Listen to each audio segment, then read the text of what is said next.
the truth. Find me in you, a truth beyond what you may see now. When we are one, even more good about. No matter who, what you call yourself, where you come from, yeah. There is a place in this world with open arms right now. Welcome to love, welcome to peace, welcome to our community. Be who you are, let your light shine. We're so much more than we are. You are welcome here. You are welcome here. Even the wise, thou and the bold, grace and let go, trust the Lord. There's a people in love when you follow your heart. Together we are stronger than we could ever be apart. No matter who or what you call yourself or where you come from, yes. There is a place in this world with open arms right now.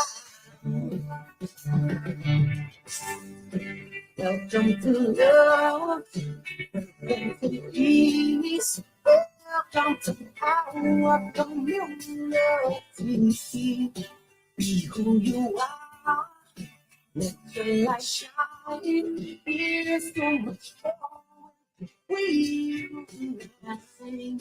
Oh, welcome, you are welcome here.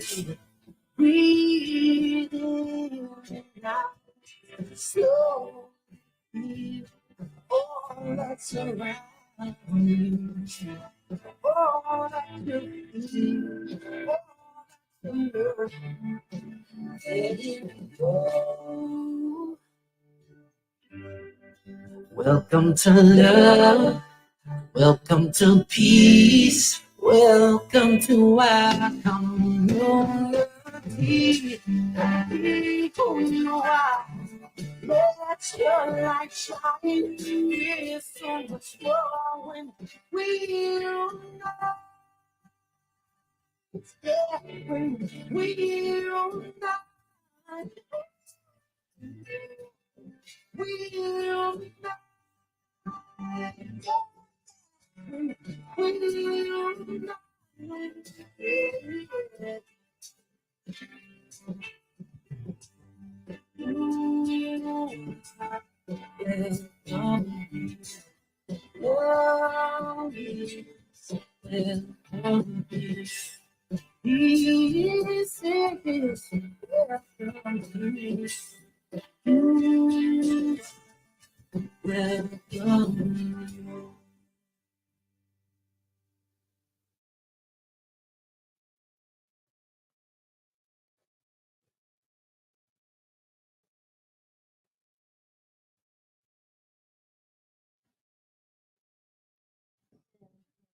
Hey, yeah, good morning.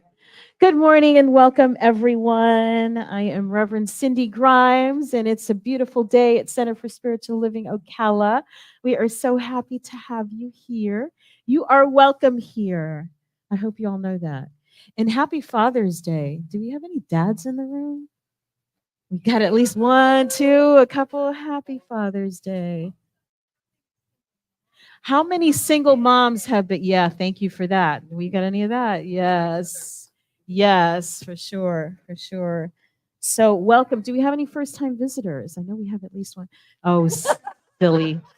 Dilly. We have one, and we have a couple that have just been a couple of times. For how many people is this your first time circle Sunday? Okay, great, great, great. So we'll go through it. We'll let you know what to expect, and then we'll just dive right in. And we've got some empty seats, so we might either tighten up the circle or we'll see sometimes people come in late. So, what are we about here at CSL Ocala? What is this thing? You've heard that every Sunday here is different, right? The first Sunday of the month, which is was 2 weeks ago, I guess. Yeah, first Sunday of the month, we do some type of spiritual practice, so it's interactive. The second Sunday is the most traditional Sunday that we have, and that's more like a regular Sunday talk, like you're probably used to from church. And then this is our third Sunday, which is different yet again. And what we do on third Sunday is we have a small kind of overview of what the topic is for the month, and then we break out into small groups and we have discussion about the topic. Not really discussion, but I'll get into that. We have circle talks about the topic. So that's what we're doing today. And then next week, we have a guest speaker, but more to come on that too. So welcome to CSL Ocala. It's not clicking. Can you hit it? All right. I know I'm like charged up today. I don't know what that's about, but it feels good. All right. So our vision anyway. Can you hit it? It's not doing. All right. Our vision is that we are a model center for spiritual living as evidenced by the transformational impact we have on our spiritual community. That's the folks that are sitting here, and as it ripples out, right? So the lives that you touch, the people you work with, all of that. And for how many people have been coming for a while, your life is starting to feel like, like things are getting better? Yeah, yeah. Mine too. That's why I'm here. That's why I do this work, because my life changed so dramatically out of coming to this place and the things that I learned, right? Yeah, so that's what we're about. That's the only agenda here. The only agenda here is to have folks live their very best lives, whatever that looks like for them, to be fully self-expressed, right? To give their gifts and use them in the service of something that higher power, some of us call God. Like that's what we're about. So if your life is working better, mission accomplished. Our mission is to empower individuals to awaken to the power and presence that lies within and all around them, all around us, so that we can live our best lives. And what's a little bit different about that, if you're coming from a more traditional kind of religious teaching, is that we believe that power and presence that folks call God is right here where we are, and we couldn't keep it out if we wanted to. Right? Like we are born of that essence. We are the living, breathing, moving parts of spirit itself. And that's what makes us a little bit different. You don't have to invite it in. You just have to recognize it, because it's already here and it always has been and it always will be. And we can't be anything but part of it. Right? So does that makes us heretics? I'll own it. Our values, you can speak them with me if you'd like to do that. Number 1 is spiritual growth and practice, love, appreciation, community, freedom, creativity, health and wholeness, generosity, and financial well-being. Awesome. Boom, right?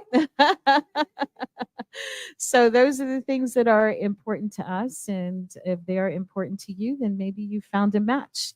It's important to know what people value. It's important to know what we value, actually, ourselves, one-on-one. Like every one of you should know what your top values are, because it becomes your guide as you go through life. Is this within my value system? Then, full speed ahead. If it's not, you might want to drop it to the side. Right? It's maybe not yours to do. So it's important to know your values. So every month we do a different topic, and the topic for the whole year in our center here, we're doing things a little different than the larger organization. But it's called Beyond Surviving to Thriving. How many of y'all know survival mode? Right? How many of you would be really happy, or maybe you're already beyond survival mode into thriving, would like to do more of that, right? Like to be thriving, not just surviving. So that's what we're talking about. And we're using the curriculum from our course. It's our foundational course in this teaching, Centers for Spiritual Living, which is also called Science of Mind, which is also called Religious Science. Just, when you look it up, you'll see those names. I like Center for Spiritual Living myself. It's less explanation, but you're in the room, so I'm letting you know. So it's a foundational course, and there's 10 sessions in the class that's meant to be done over 10 weeks, and we're stretching it out over the year so that people who are sitting in the audience can have the benefit of what those classes are like. And so by the end of the year, if you do the modules, and it doesn't matter when you come in, everything is online. Cole over there can help you get tapped in to find where the assignments are, and very little that you have to turn in. We're doing this more on a honor system, let's say, right? That you are really getting the information. So I'll let you know what the homework is, the reading assignments and that sort of thing. And then we're just running this like the class would be, more or less. Right? So this month we're talking about the idea of grace and what that means. So if you were here last week, you got the overall kind of view of it. And if you didn't, you'll get the crib notes today. How's that? All right.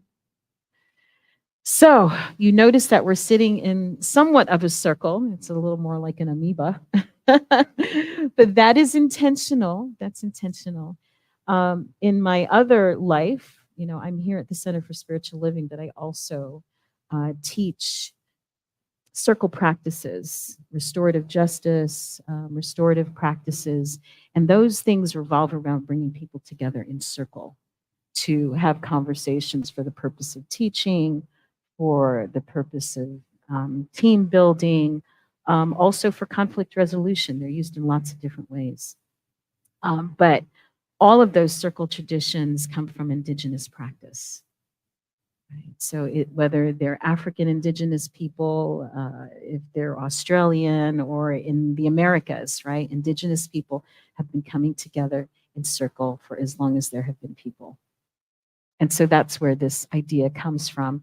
And so we just take a moment. I'm going to invite us just to take a moment to acknowledge the original indigenous tribes of Marion County, where we all are today, and to bring those ancestors to mind and with gratitude for what they have offered, and also the acknowledgement that we are living on the land that was theirs, right? That those were the original inhabitants, these tribes. So if we just take a moment of silence and acknowledge the ancestors.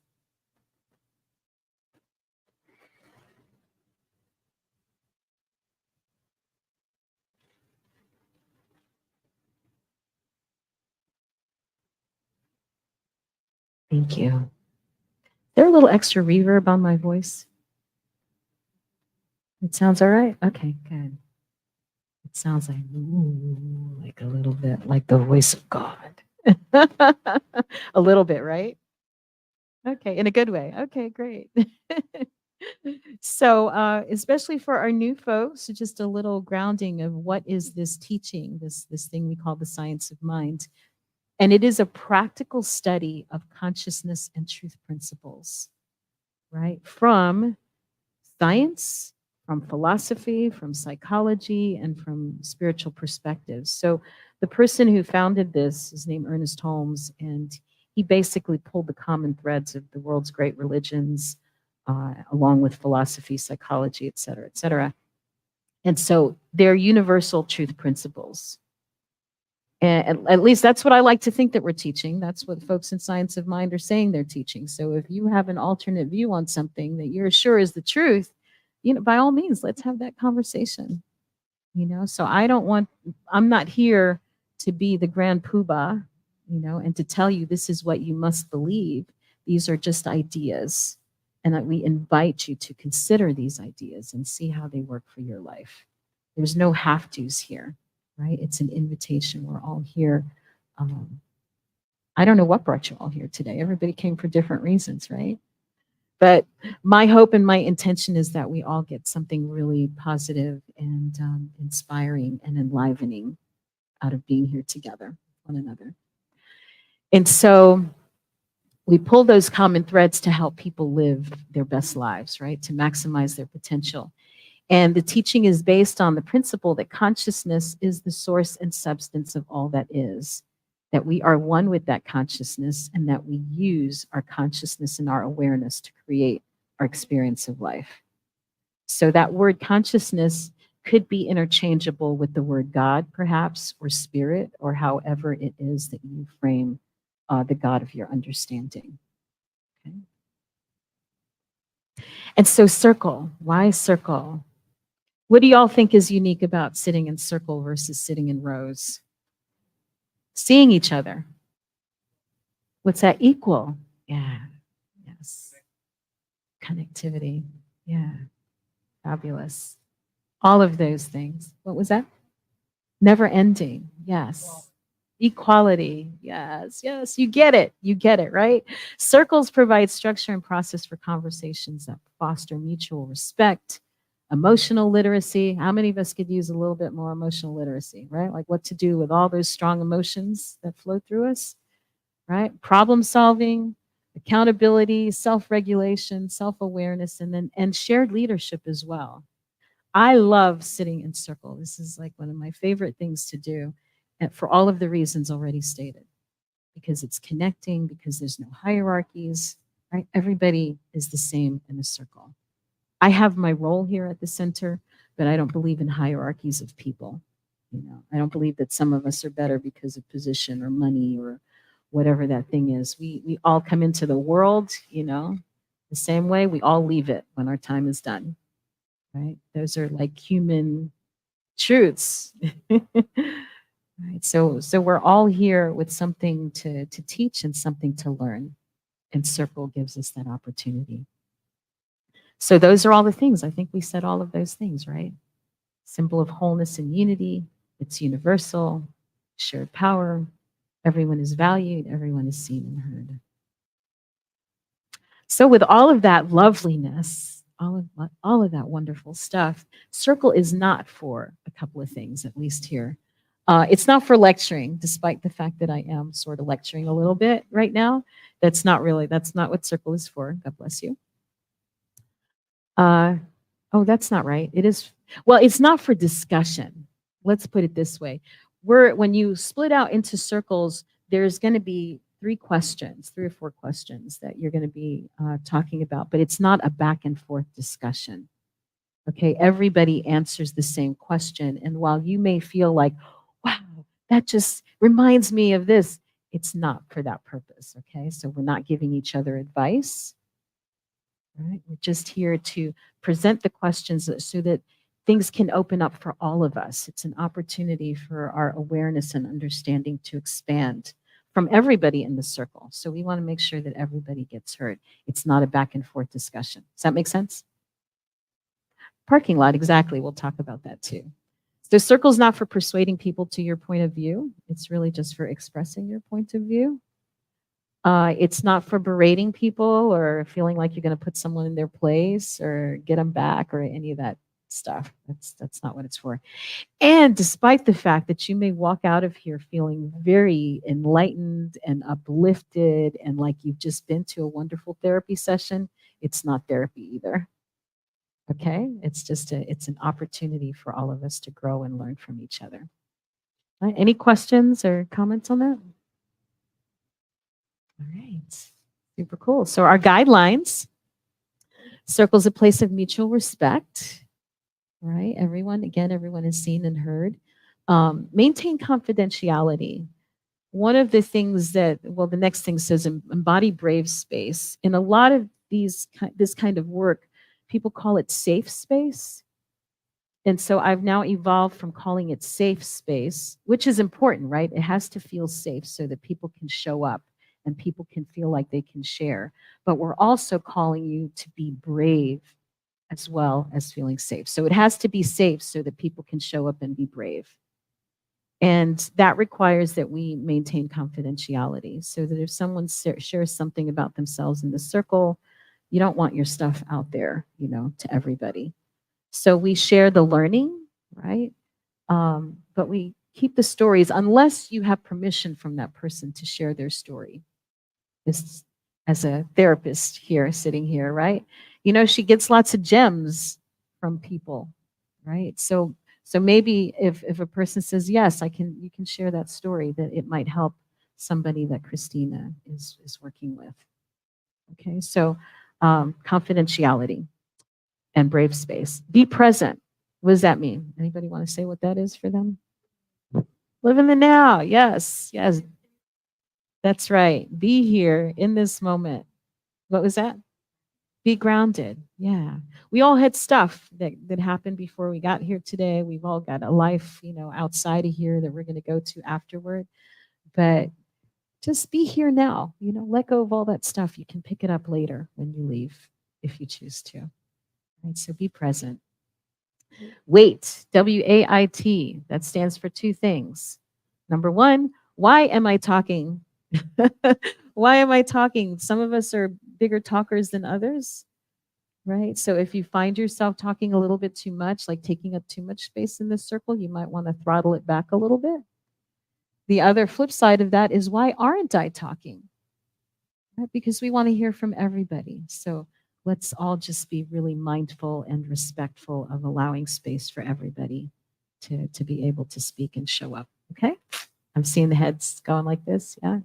And then the parking lot, which Karen mentioned, that's if there's a topic that comes up, and this is for our facilitators, right? Our facilitator folks, to say, okay, that's a great, great thing, but that's not what we're here to talk about today, right? So maybe we'll pick it up at the end of the session, or we put it out to the whole group, and we see if we can find some answers. So is all of this agreeable to everyone in the circle? Okay, great. We call, and also challenge by choice, meaning you don't have to participate, but you're going to get more out of your time here if you do. Okay, so don't feel you're never forced to. There's no have tos here. If you choose to speak, you can, and if you choose not to, that's okay too. You can pass. All right. Okay, so the format, there's an opening, which is what this is. Then we're going to do a mindful moment. I'm going to do a short presentation. Then we're going to break out into groups with our facilitators and settle in different parts of the building so you can have nice conversation. And then we'll come back together and we'll debrief and close. Right? Okay. Are we ready to rock and roll? Any questions or comments about any of that? Okay. So our topic is grace. And I went into the foundations course, and there was a reading in there, a section that offered an exercise for people to do, you know, on their own. And so I pulled out that exercise and I turned it into a guided imagery. So that's what I'm going to invite us to do now. So if you want to just get comfy in your seat there and put both feet on the ground and take a nice deep breath. And just feel your body begin to relax. Just let any tension that might be in your neck or your shoulders just kind of ease out of your body. Allow yourself to be anchored to the chair. You're safe here. Take another nice deep breath. And just allow any remaining tension to flow out of your body. And as your body relaxes, your mind is freer to put its attention where it will. So grace is an age-old concept found in all religions. It's usually defined as a sort of profound blessing, or perhaps an unexpected divine gift in one's life. Old paintings show the circle of light around the heads of the saints, as if to say, this is one who is holy, one who lives in grace. Or perhaps we've seen portraits of streaming light down from the heavens, showering the sainted ones in a blessing of grace. In this teaching, we don't look for halos or clouds parting in order to know the essential divine nature of every human being. We are each individual manifestations of the one source, and we are living the one life The experience of heaven can be had here and now as we open ourselves to the grace of God that is our natural state. Some sensitive individuals describe the physical experience of grace as a sense of lightness, of sweetness, of fullness, and blessing. When we are able to surrender our needs to do, to control, to manage, and to fix, we become more open and peaceful. We release our attachment to how things may turn out and simply witness the process of life, seeing its patterns, and most amazingly, its profound intelligence and the grace that flows through every moment of life. Now use the gift of your imagination to imagine your skin becoming completely transparent so that all of your muscles and tendons are showing through.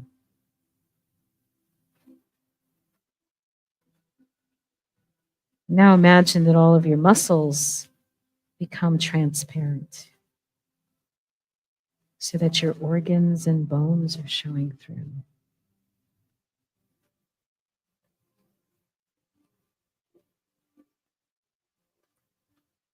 Now imagine all of your bones and organs becoming transparent, revealing the blood vessels and nerves that lie beneath. And now even your blood vessels and nerves become transparent until your body, is completely transparent. A clear shell of human form.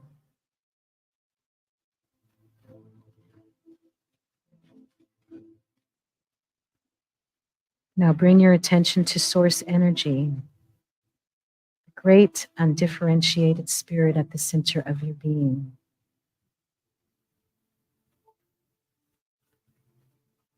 And invite that power, energy, and essence to flow through your transparent being out into the world.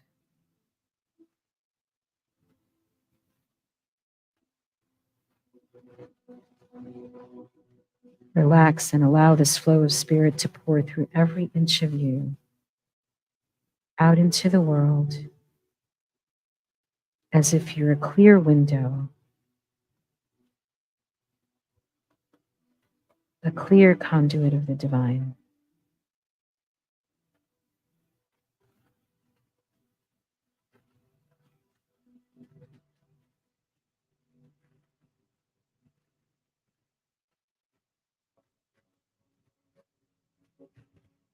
As this essence pours throughout your being, set your intention in love, knowing that this too is grace.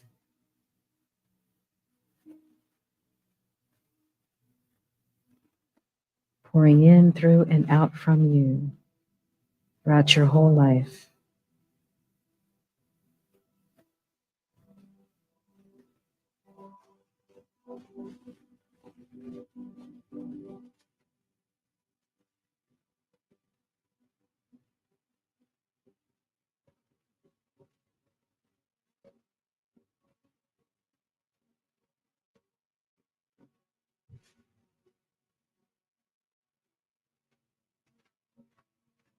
This imagery allows us to remember we are living as cause. We are one with Source. You are one with Source. As you offer yourself as a blessing to the world.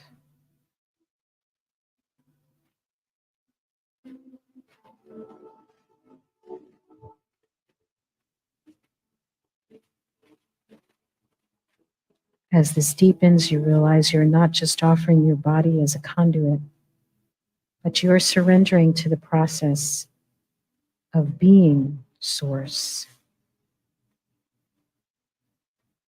of surrendering into the wholeness of the flow of life and its many blessings.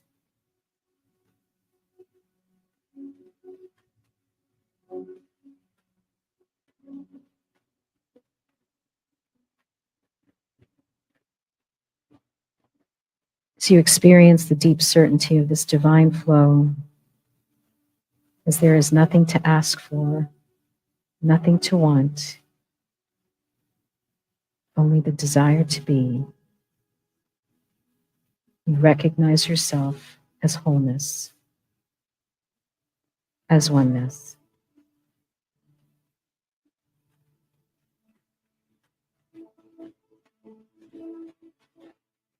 And you are left with gratitude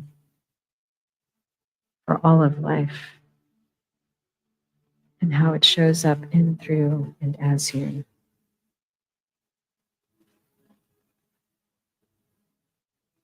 Then you can begin to comprehend the reality of what it is to live as grace.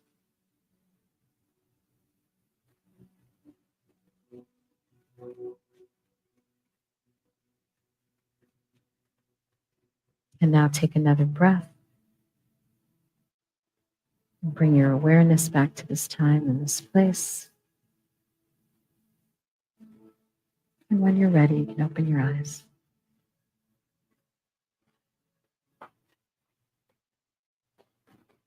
All right, we're back. How was that? That was good? When I read it, I thought it was a little weird, to think of yourself, of your skin dissolving and your muscles and everything, and just becoming this transparency for spirit. I think that's what, Alice Bandy is her name, the woman who wrote that meditation, Alice Bandy, to be a transparency for spirit. I've given you a couple of handouts. These are just a little FYI if you have not looked into the course. The whole manual is online, so you have access to it. So you can print out whatever you'd like. This was just a couple of pages I wanted you to see. One was about living in grace, written by, I think that's by Christian Sorensen. Oh, that's not the one I wanted you to have, but it's okay. Wrong one. This one's about the Sabbath. It's also useful, but it's not the one I wanted you to have. We may do that during circles. The other thing on the flip side of it is our vision, our global vision at Centers for Spiritual Living, for ourselves in the world. A vision is very, very large. And very often it's bigger than, like it's something that keeps you going forward, right? Rarely do we ever see a vision fully formed. So you can see that we envision all people, all beings, and all life as expressions of God. We see a world in which each and every person lives in alignment with his or her highest spiritual principle, emphasizing unity with God and connection with each other. A world in which individually and collectively, we are called to a higher state of consciousness and action. I'm not going to go through and read all of these. I'll let you read them. But we're talking about a world where everyone has a home, right? Where debts are forgiven. These are great, big, huge visions. They're not going to happen probably even in our lifetime. But it is something to keep us, pulling us forward into that greater yet to be. So that's for you as you think about what's possible for you as you live fully as grace, in grace.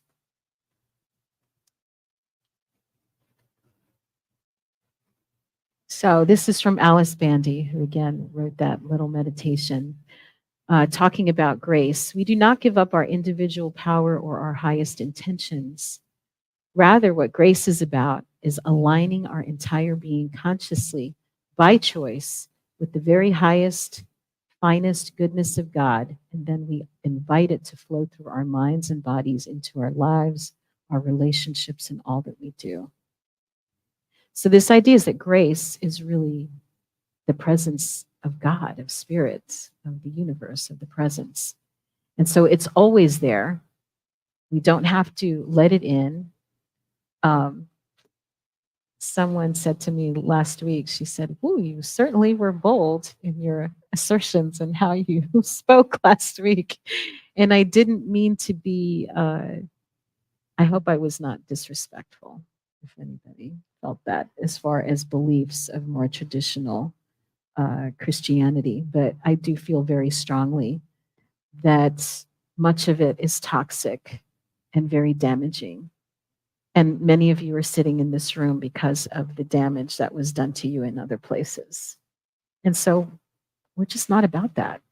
We're not about that. You know, the idea, and from the beautiful song, Amazing Grace, right, that saved a wretch like me, I won't say that. And I hope that you all don't ever say that about yourselves, because that's part of the lies that we've been told, was that we were born in sin, that we are unworthy. Yes, exactly, exactly.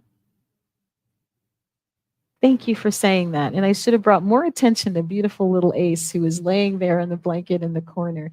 You see this beauty, this innocence, this brand new being, and how absurd it is to think that we are born sin just for the for what? For being born? Like it is it's beyond me.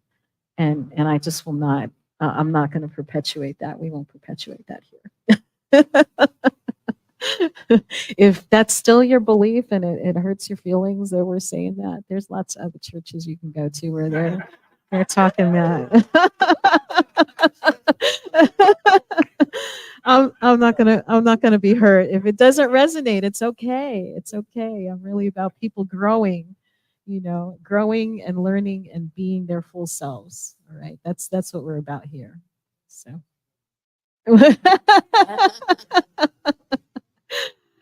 oh goodness. We're in circle, reflecting one another. You all showed up here today. I have a feeling I'm in a friendly crowd here. So the other thing we talked about, I gave just a synopsis, my synopsis of Michael Beckwith, who is a great spiritual teacher in our movement in New Thought. He's wonderful. Yes, he's out of Agape in Los Angeles. He's got a huge church, not just in Los Angeles but worldwide. And so he is the one who kind of came up with this idea of the 4 stages of spiritual awakening.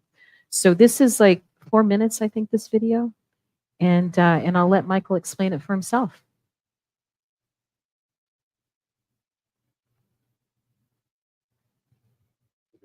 Came up with a model. Thank you. Many years ago, I came up with a model, stages of spiritual growth, development, and unfoldment, that we could have a wonderful conversation about what that looks like. What came to me, through me at that time, was the 4 stages: to me, by me, through me, and as me. The first stage, something happening to me, I'm a victim. I live believing that something outside of me determines my destiny, my happiness, my success, my well-being. Stage 2, by me, is the stage in which we learn to manifest. We actually use our mind, our conversation, spiritual practices, and we begin to use spiritual principles to manifest the kind of life that we can imagine. It's the manifestor stage.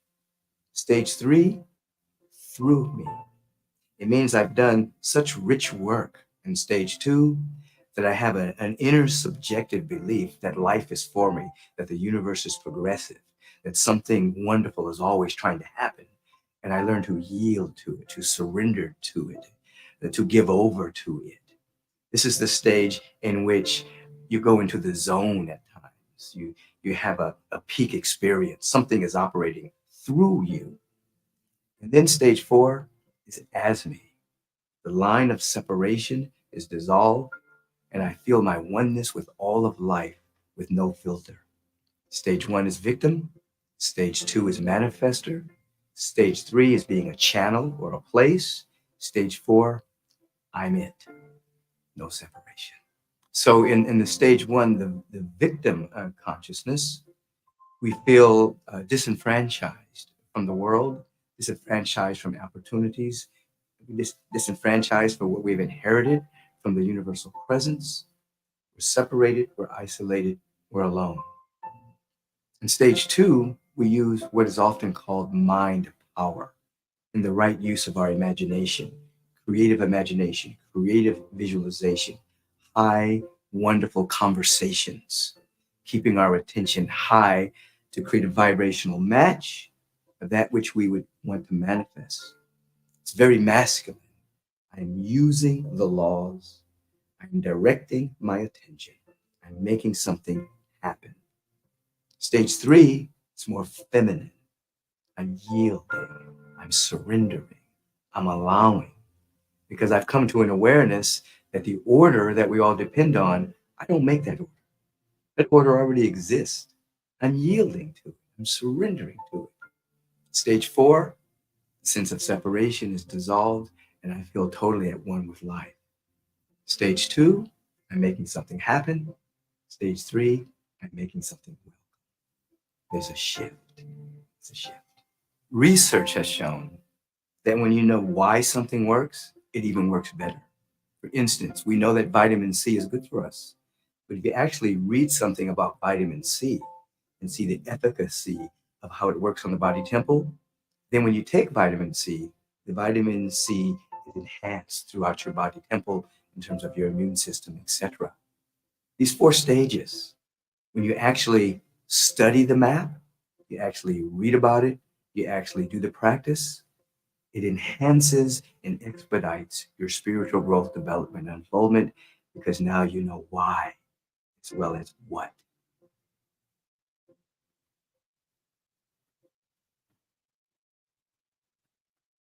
I think he explains it really well. Don't you? Yeah. Yeah. Great. Great. Let's see what else we've got. I think that might be it. Yeah. So there's your overview of what we're talking about here in this idea of grace. And Christina, myself, Aaron, and Cole, you're still up for great, is going to facilitate our circles. So what we're going to do is count off by 4. Okay, so we'll start here with Princess. You're 1, 2. Oh, you're doing a circle too, aren't you? Yeah. You're doing the circle. I think he's happy to relinquish that. So what did we say? You're 1, 2, 3, 4. Mm-hmm.